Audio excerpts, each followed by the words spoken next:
안녕하세요. 안유화 경제투자론 회원 여러분. 오늘은 요즘에 가장 핫한 주제를 다뤄볼 건데요. 다시 말해서 중국 부동산 경제에 대해서 다뤄보도록 하겠습니다.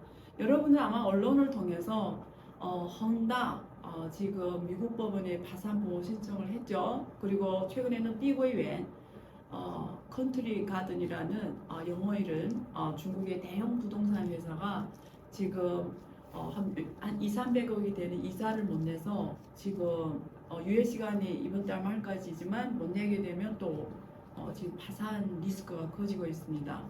그리고 중국의 지금 많은 부동산들이 우한다를 포함해서요. 지금 이 이슈가 계속 불거져 나오고 있고요. 또 중국 국유기업의 성격인 그 부동산 기업입니다. 중국 외양集团여기 그 주주는 국유기업 성격이 있어요. 다시 말해서 중국 생명보험회사가 1대 주주입니다.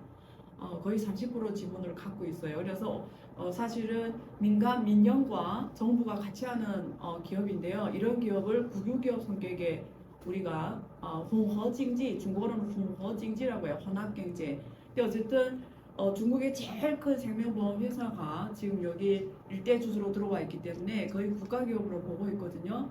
그래서 중국인민생명보험공사는 중국에서 돈이 제일 많은 금융기관입니다. 우리가 깜짝 놀랐던 그 헝다 그리고 碧桂园이 둘을 합친 부채 규모가 3조가 넘는데 이 돈을 갖고도 나머지가 있는 기업이에요. 그 기업이 지금 대주주로 있는 외양集团도 지금 이번에 또 이사를 못 내서 지금 碧桂园하고 비슷한 사례가 됐습니다. 그래서 이게 민영기업만 지금 어떻게 보면 시진핑 정부가 의도적으로 민영기업들이 이런 부동산 거품을 잡기 위해서 하는 걸로 알았는데 갑자기 지금 국유기업의 성격의 이런 외양集团도 이 사태가 나오니까 이게 미래가 너무 불투명하고 중국발 경제 리스크, 경착륙 리스크가 커지고 만약에 중국이 위기가 터지면 한국 같은 나라들은 엄청나게 영향받습니다. 우리가 한번 상상해봐요. 중국이 만약에 중국에 경착륙이 됐다 혹은 중국발 경제 위기가 터졌다 이러면 누가 가장 타격을 받을까요? 그 영향받는 순서가 있습니다. 1차적으로는 사실은 중국 국내 기업들, 뭐 파산한 기업들, 거기 투자한 기업들이 그 투자자들 엄청난 손실 보겠지만 그보다도 우리가 크게 봤을 때는 1차적으로는 중국 경제가 어려워지면 중국 수입부터 줄일 거예요. 그러니까 우리가 만약에 내가 소득이 줄어들면 해외여행을 될수록 자제하고 주로 국내 여행을 하는 거하고 똑같겠죠. 그러면 중국 경제가 어려워지면 중국의 의사결정은 될수록이면 달러를 사용하는 외환보역을 사용하는 해외 수입은 줄이고 오히려 국내 내순환에 더 의존하는 걸로 해서 우리가 흔히 말하는 허리띠를 졸라매는 이런 경제 체제로 가기 때문에 1차적으로 중국에 수출하거나 중국에서 수입하거나 이런 해외 기업들이 타격이 더 큽니다. 그래서 우리가 중국 경제를 계속 모니터링하고 워칭해야 됩니다. 그래서 제 생각에는 가장 크게 영향받는 게 하나는 유럽이에요.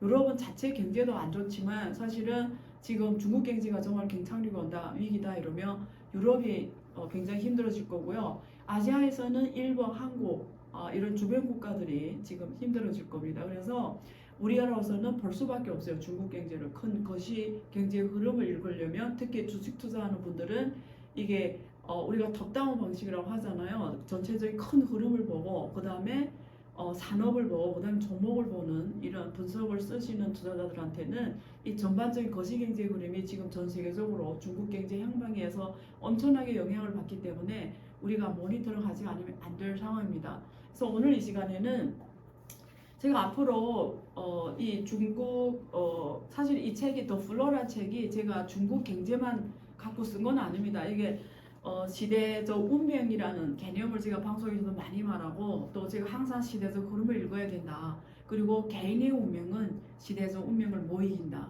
기업의 운명도 시대적 운명을 못 이긴다.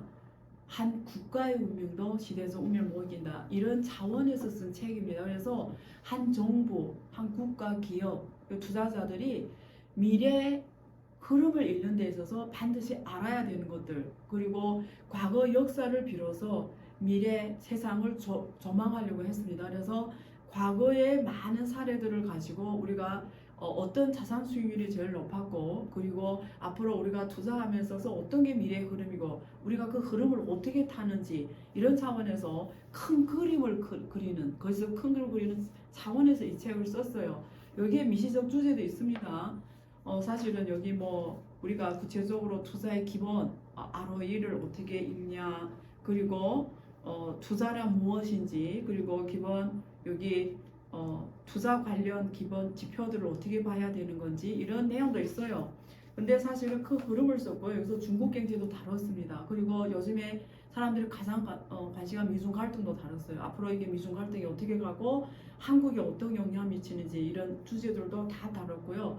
그리고 미래를 개척하는 핵심 기술들, 넥스트 애플은 누군지, 이런 차원에서도 미래 기술 주기 변화, 이런 것도 다 다뤘습니다. 그래서 앞으로는 제가 우리 회원님들께 제가 강의를 해드리려고 합니다.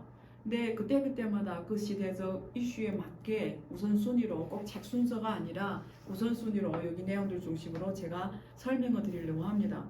오늘은 그래서 중국 부동산은 거품인가, 중국 경제는 도대체 어떻게 봐야 되는지, 이 두 가지에 초점을 맞춰서 제가 말씀드리겠습니다. 요즘에 저를 만난 분들 혹은 방송에서 기자님들 질문이 가장 많은 게 중국 부동산 문제를 어떻게 봐야 돼요? 중국 지금 저러다 망하는 거 아니에요? 중국 경제는 이제 진짜 중국발 금융위기 오는 거 아닙니까? 중국 경제 위기가 아닙니까? 앞으로 잃어버린 30년의 일본처럼 중국이 이제 앞으로 잃어버린 30년, 40년이 되는 거 아닙니까? 이런 질문이 굉장히 많아요. 그래서 제가 이 책에도 담아냈습니다. 오늘은 확실하게 여러분들한테 도대체 부동산이 거품이냐 아니냐, 우리가 한국도 마찬가지예요. 여러분 앞으로 부동산 경제를 볼 때 우리가 보통 어떻게 봐야 되는지, 일단 제가 먼저 이론적인 거 쉽게 간단히 말씀드리고 제 오피니언을 중국 경제에 대해서 말씀드리겠습니다. 일반적으로 우리가 그 국가별 부동산 가격 수준을 비교할 때, 혹은 부동산이 거품이냐 아니냐를 볼 때 아래와 같은 몇 개 지표를 봅니다. 첫 번째, 소득 대비 주택 가격 비율을 봐요. 그러니까 위에는 소득, 밑에는 소득, 분자는 주택 가격을 가지고 그 비율을 보거든요. 그러면 보통은 선진국은 옛날에는 3에서 5였어요. 왜? 금융위기를 거치면서 돈을 너무 많이 풀어서 이제는 보통 7에서 8, 이 정도도 노멀하다고 봐요. 근데 보통 10 넘어가면은 비싸다고, 조금 이제 단계 비싸진다라고 시작하고 15 넘어가면 굉장히 비싼 걸로 봅니다. 그래서 여기 제가 이 책에서 아마 지금 우리 편집 하시는 분이 이 자료를 올릴 거예요. 거기 같이 보시면 국가별 소득 대비 주택 가격 비율을 제가 올려드릴게요. 이게 2022년 기준입니다. 2022년 기준으로 그러니까 소득 대비, 그 국가별 소득 대비 주택 가격 비율이, 중국은 여기 지금 2022년 상반기 기준으로 중국은 29.09입니다. 29배. 높죠? 높죠? 자, 미국은 얼마냐? 3.58입니다. 그러니까 중국은 미국에서 3927, 9배 더 높습니다. 그러니까 얼마나 중국이 더, 근데 소득 수준은 미국이 중국보다 훨씬 더 많죠. 지금 GDP가, 중국 GDP가 미국이 한 70% 정도 되고 1인당 GDP는 미국의 뭐 거의 7분의 1, 8분의 1 되죠. 근데 지금 주택 가격 비율은 중국이 오히려 미국의 9배가 되는 상황이잖아요. 그러니까 얼마나 비싼지 알겠죠? 1번은 소득 대비 주택 가격 비율이 11.25고요. 인도는 11.33입니다. 자, 여기에서 우리가 보면 영국도 9배밖에 안 돼요. 근데 지금 중국이 29배, 29.09죠. 굉장히 높습니다. 일단 여기서 우리가 중국은 선진국에 대비 혹은 비슷한 인구 대고 인도 대비에도 2배 넘게 비싸다라는 걸 볼 수가 있고요. 또 다른 한 지표는 국가별 주택담보대출 금리를 비교할 수가 있어요. 왜 그러냐면 대출 금리라는 거는 집을 산 구매자가 부담하는 이자입니다. 그러니까 집을, 보통 우리가 부동산을 금융이라고 말해요. 이유는 개발사 시행사도 그 집을 짓기 위해서는 은행에서 대출을 받아야 돼요. 자, 토지 판매 했을 때 구매를 해야 되잖아요. 토지를. 그때도 대출 받아서 해요. 그러면 개발사 시행사가 다 은행 대출 받아서 토지도 사고 개발도 하고 시행도 하잖아요. 근데 또 분양받는 입주자들도 은행에서 대출 받아서 분양받고 또 거기에 계속 이자를 내면서 사실은 대출 이자를 갚거든요. 그래서 주택담보대출 금리를 비교하는 게 되게 중요합니다. 여기서 보면은 지금 2022년 상반기 기준으로 똑같이 중국은 4.9%예요. 주택담보대출금리 4.9. 자, 미국은 3.69입니다. 중국보다 훨씬 싸죠. 중국은 4.9, 미국은 3.6, 일본은 1.41. 일본은 원래 저조금리로 유명하죠. 1.41%. 그러니까 여기서 지금 보시면 이미 중국 가격은 미국보다 훨씬 비싸고 거의 9배 비싸고 또 부담하는 대출 금리도 미국 대비 훨씬 비싸고 그렇죠? 훨씬 한 30%도 비싸고 그래서 중국에서 이런 말이 있습니다. 중국인이 집을 사면 평생 은행을 위해 일하는 것 같다. 평생 주택을 사는 즉시 은행을 위해 사실은 일하는 것 같다. 이렇게 표현도 있을 정도로 얼마나 지금 부담이 큰지를 알 수가 있습니다.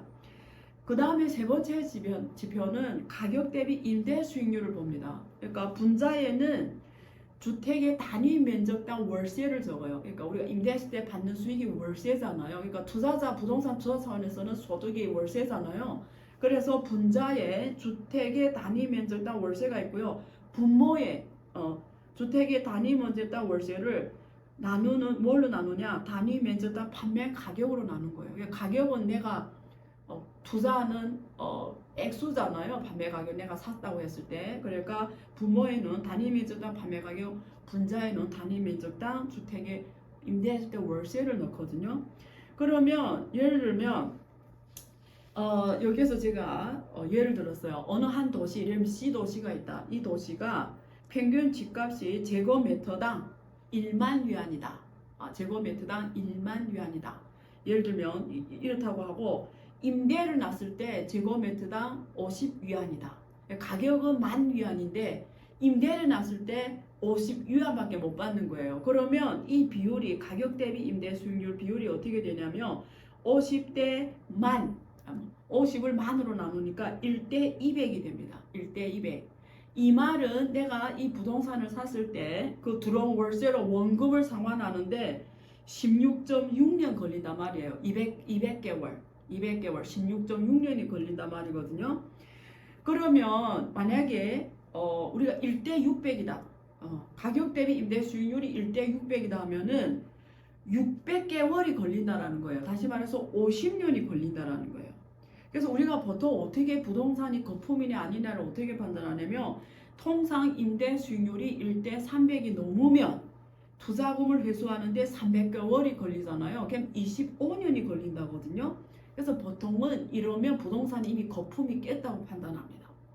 그래서 1대 300, 다시 말해서 300개월, 원금을 회수하는데 300개월, 25년이 걸리면 그 시장은 거품이 깼다. 이렇게 우리가 판단하거든요. 가격이 너무 비싸다. 이렇게 판단할 수밖에 없거든요. 자, 근데 중국이 지금 이 비율을 말씀드릴게요. 중국이 상위 200개 도시의 평균 임대 수익률은 510입니다. 다시 말해서 비용 회수 기간이 43년이 걸려요. 비용 회수 기간이 43년. 200개 상위 200개 도시. 그리고 사람들이 중국에서 가장 선호하는 1선과 2선 도시 임대 수익률은 대부분 600. 그러니까 50년이 걸려요. 그래서 중국은 1선과 2선 그리고 상위 200개 도시가 다른 국가 대비 얼마나 지금 부동산 가격이 비싸고 거품이 깼는지를 우리가 여기에서 바로 알 수가 있습니다. 그런데 중국인들이 자산 비중의 60에서 70%는 부동산입니다. 그래서 만약에 이렇게 고행진한 부동산이 무너졌다, 거품이 깨졌다, 이러면 중국 사람들이 자산의 실질 소득이 바로 반절나는 거예요. 예를 들면 지금 부동산이 이렇게 비싼데 50% 떨어졌다. 이 말은 중국 사람들이 자산의 67%다 부동산 갖고 있기 때문에 바로 중국 사람들이 소득 감소로 이어져요. 그러면 중국이 그렇지 않아도 지금 소비 주도형 경제를 가겠다고 지금 공동부유 시진핑 지도부가 공동부유 정책을 내놓은 이래 중국 사람 소득 수준을 높여서 소득 성장의 경제, 소비 주도의 경제로 가겠다고 했는데 지금 부동산이 이렇게 거품이 팍 깨지고 경착륙이 오면 중국 사람들이 모든 실질적인 소득 수준이 다 떨어져 나가는 거예요. 그러니까 그러면 소비도 줄어들게 되죠. 그래서 지금 중국이 아까 헝다 서두에서 그리고 비고유에 웬양, 우한다 뭐 이런 기업들이 지금 다 비슷하게 지금 유동성 문제를 겪잖아요. 그러면 부동산이 지금 경착륙 확률이 굉장히 높다.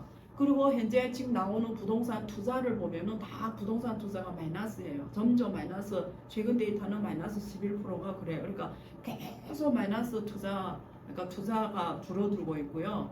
가격도 지금 우리가 보통 70개 주요 도시 가격 추세를 보거든요. 그래서 70개 주요 도시 가격이 올라갔냐 떨어졌냐를 보거든요. 근데 가장 최근 데이터를 보면은 거의 지금 60개 도시가 70개 중에 거의 60개 도시가 가격이 다 하락했거든요. 그만큼 지금 부동산 경기가 중국에서는 굉장히 어렵다라는 것을 알 수 있습니다. 그래서 제가 여러 방송에서 그렇고 우리 안유아 독서문 강연 한 달에 한 번씩 안유아 독서문 강연에서도 그렇고 제가 늘 하는 내용이 있죠. 중국 사람들을 하고 미국 비교면 중국의 경제의 중심에는 부동산이 있다. 그래서 중국의 모든 중국 사람 질적 삶의 이 질은 이 부동산이 결정할 정도로 다 부동산하고 중국의 복지가 중국 사람들이 이 소득 수준이 연결되고 질적 삶이 연결된다 이런 말을 한 적이 있죠.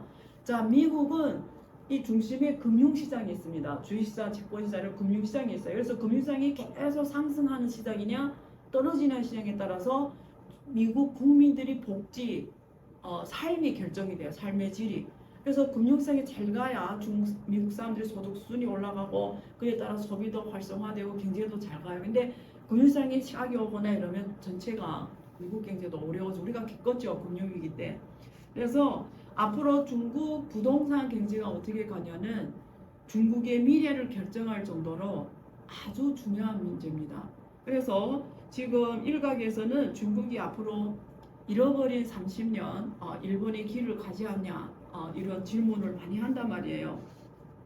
우리가 한번 이 문제를 볼 때 똑같이 봐야 돼요. 일본하고 중국이 어떤 면에서 유사하고 어떤 면에서 다른지를 사실은 체크를 해야 됩니다. 근데 여기에서 제가 이런 말씀을 드릴게요. 지금 중국 GDP가 2022년 기준으로 121조 위안이에요. 121조 위안입니다. 중국 GDP가 1년에 만들어낸 새로운 부가가치가 121조 위안입니다. 대충 18조 달러, 19조 달러, 이게 환율에 따라 17조, 18, 19 왔다 갔다 하는데요. 대충 18조 달러 정도라고 보시면 되겠어요. 자, 근데 여기서 중국 주민과 기업 및 정부가 매년 지급해야 되는 이자가 17조 위안입니다. 이게 레버리지를 일으켰기 때문에 정부든 기업이든 개인이든 이자를 갚잖아요, 매년. 이 말은 GDP의 이게 17조라는 게 GDP의 14%를 차지하거든요. 그래서 그동안 폭발적인 부동산 경제 레버리지를 우리가 부채를 일으켜야 부동산을 투자하거나 아까 산다고 그랬잖아요.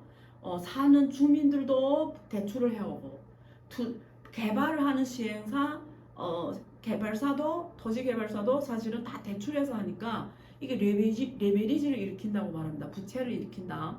그래서 이렇게 부채 수준이 계속 올라가면서 사실은 중국 주민과 기업 정부가 매년 갚아야 되는 이자가 17조 위안, 다시 말해서 GDP의 14%입니다. 이게 대가예요.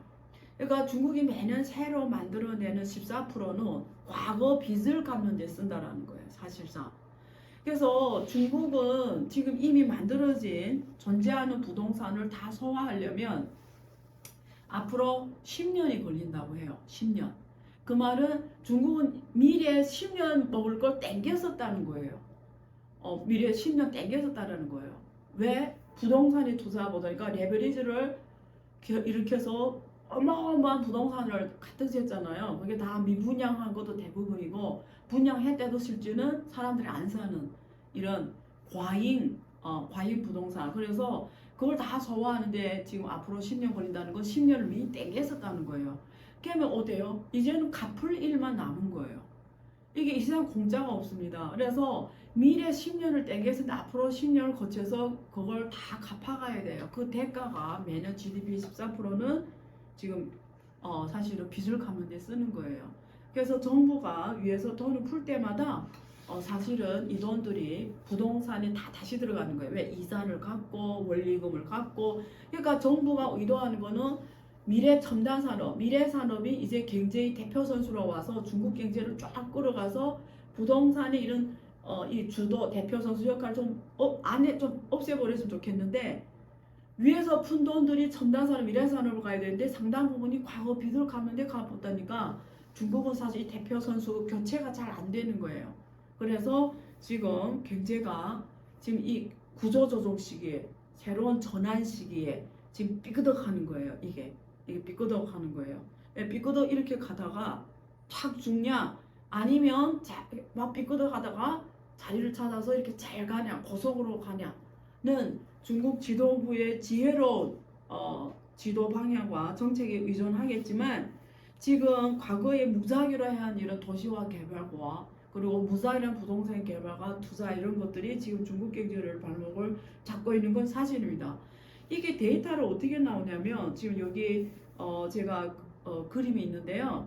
중국과 미국 500대 기업 중 500대 상장한 500대 기업 중 가장 수익이 좋은 10대 업종을 순위를 만들어 봤어요. 그러니까 미국하고 중국에서 가장 돈 버는 업종이 어느 거냐, 이래 어느 것이냐 순위를 만들어 봤는데, 미국은 상장 기업이 우선 중국을 말할게요. 중국은 상장 기업이 전체 상장 기업의 이익의 절반을 부동산하고 상업은행이 가져갑니다. 그래서 상업은행은 전체 상장기업 이익의 40.83%를 가져가고요. 부동산은 전체 상장기업 전체 이익의 10.37을 차지해요. 합하면 지금 51%거든요. 52%. 그럼 나머지 40%는 나머지 모든 산업이 그 이익을 나눠 갖는 거예요. 그러니까 여기에 지금 통신과 인프라, 금융, 자동차, 화학 이런 교통, 운수, 물류, IT 이런 기업들 나머지 지금 48% 나눠가지니까 지금 이런 산업의 성장을 부동산과 은행이 이게 많이 비비고 다 차지해 버려서 이게 새로운 산업이 성장하는 공간이 작다라는 거죠. 미국은 어떨까요? 똑같은 데이터로 보면 전체 상장 기업의 이익의 14.63%는 상업은행. 중국은 아까 40.83이라고 했죠. 미국은 14.63. 제약산업이 두 번째인데요. 전체 상장이익의 6.43. 그 다음에 IT 산업이에요. IT 산업이 인터넷 서비스와 소매, 컴퓨터, 사무실 설비, 반도체, 전자부품 다 합하면 대충 17%를 차지해요. 그러니까 미국은 ICT 이런 쪽으로 많은 이익을 차지하니까 미국이 첨단 산업 이런 면에서 특히 제약산업, 중국이 제일 못하는 게 또 제약산업이죠. 의학 이런 쪽. 그래서 지금 돈이 얘네들 다 갖고 가기 때문에 중국은 그런 기업들이 사실은 경쟁을 갖고 가면서 R&D 이런 게 부족하지 않나. 근데 그런 것들이 중국의 미래를 결정하는데 지금 부동산 문제가 잘 해결하지 않고는 사실상 앞으로 어느 정도 이게 주도 대표 선수, 즉 경제를 성장시키는 대표 선수 교체가 잘 이루어질까는 우리가 지금 지켜봐야 되는 겁니다. 그래서 이 책에 제가 제 4장에 중국 경제를 썼어요. 중국 경제 쓴데 거기에 중국 부동산 경제는 거품인가, 중국 경제의 미래는, 이걸 제가 말로 아주 쉽게 쭉 썼습니다. 그래서 혹시 추가로 더 자세히 알고 싶으면 이 책을 이 부분을 읽어보시고요. 아니면 오늘 동영상에서 제가 핵심 내용은 다 말씀드렸습니다. 그래서 우리 편집하시는 분께서 여기 주요 도표는 올려드리니까 참고하면서 제 말 강의를 드리면 아마 이해하는 데 부족함이 없을 겁니다. 그래서 지금 핵심은 결론은 뭐냐? 올해 하반기와 내년은 중국 경제 미래를 결정할 정도로 가장 중요한 분기점에 왔습니다. 그래서 하반기에 중국 정부가 하는 정책들이 어느 만큼 이 현실하고 잘 맞물리는지, 또 중국이 지금 잘 나가고 있는 신재생 에너지, 친환경 산업, 그리고 이런 그 배터리 산업, 자율주행차, 전기자동차, 신재생 에너지 자동차 이런 것들이 앞으로 어느 정도 대표 선수로 중국 경제를 이끌어갈 주도 선수로 자리를 차지할 수 있지, 이런 것들을 우리가 좀 더 지켜보면서 중국 경제 미래를 지속적으로 읽는 노력이 필요하고요. 저도 그런 이해를 강화시키기 위해서 계속 노력하겠습니다. 오늘 여기까지 제가 말씀드리고요. 다음 시간을 기억하면서 여기서 마무리하겠습니다. 저는 앞으로 제가 지금 책을 처음으로 지금 더 플로라는 책을 지금 출판했고 지금까지는 순조롭게 가고 있습니다. 그리고 아마 대만이나 다른 나라에도 지금 수출할 생각, 지금 번역본으로 중국어로 번역해서 지금 하려고도 하고 있고요. 제가 사실 똑같이 또 지금 책을 계속 쓰고 있는 게 메타버스 이코노미입니다. 근데 제가 이번 이 책을 쓰면서 무슨 생각이었냐면 좋은 아이디어를 생각해냈어요. 책을 다 내기에는 너무 시간이 많이 걸리더라고요. 제가 이 책을 쓰면서 거의 엄청 힘들었어요. 정말로. 여러분 상상 이상으로 제가 애기 낳는 고통보다 더 힘든 고통이다 이렇게 말할 정도로 엄청 어렵다는 걸 알게 됐어요. 책 쓴다라는 게. 그래서 제가 한 번에 쓰려고 하니까 너무 어렵잖아요. 그래서 지금은 연재로 메타버스 이코노미를 제가 네이버 프리미엄 콘텐츠에 제가 메타버스 이코노미를 연재로 에필로그부터 시작해서 프롤로그 그리고 목차 그리고 1장, 2장, 3장 제가 지금 총 9장까지 쓰려고 해요. 그래서 그걸 지금 연재로 계속 올리고 있습니다. 그래서 그걸 이제 다 올린 다음에 그때 가서 책으로 해가지고 아예 출판해버리는 그게 제가 시간도 충분히 갖고 또 독자들도 그 전에 사전적으로 읽을 수도 있고 부담 없이 또 저도 이렇게 한 번에 안 해서 신체적으로 건강적으로 덜 제가 힘들고 이래서 네이버 프리미엄 콘텐츠에 제가 메타버스 이코노미를 계속 올리고 있습니다. 그래서 오늘도 제가 제 1장에 제 1절을 올렸거든요. 그래서 혹시 메타버스 이코노미는 제가 자신있게 사실 자신있게 추천드릴 수 있어요. 제가 메타버스 이코노미 되게 어려운 내용인데 제가 굉장히 쉽고 제 목표는 메타버스 바이블을 만드는 거예요. 메타버스 바이블 지침서 같은 거 누가 봐도 메타버스가 이런 거고 우리가 실생활에서 내가 하는 내가 하는 일 혹은 내가 창업하는 혹은 내가 기업인으로서 미래 메타버스 시대에 우리하고 어떻게 접목시킬 수 있는지 그 개념부터 교재를 쓸 수 있을 정도로 바이블 같은 성경 같은 이런 지도 안내서 그리고 또 쉽게 아주 쉽게 어려운 게 쉽게 누구나 술술술술 읽게 내려가게 지금 쓰고 있습니다. 그래서 자신 있게 제가 말씀드릴 수가 있습니다. 그래서 관심 있는 분들은 그 프리미엄 콘텐츠에서 메타버스 이코노미를 주목하시면 도움이 많이 될 겁니다. 자, 오늘은 여기까지 인사드리고요. 앞으로 지속적으로 또 더 쉽게 제가 관련 내용들을 쉽게 설명드리도록 하겠습니다. 시청해 주셔서 감사합니다.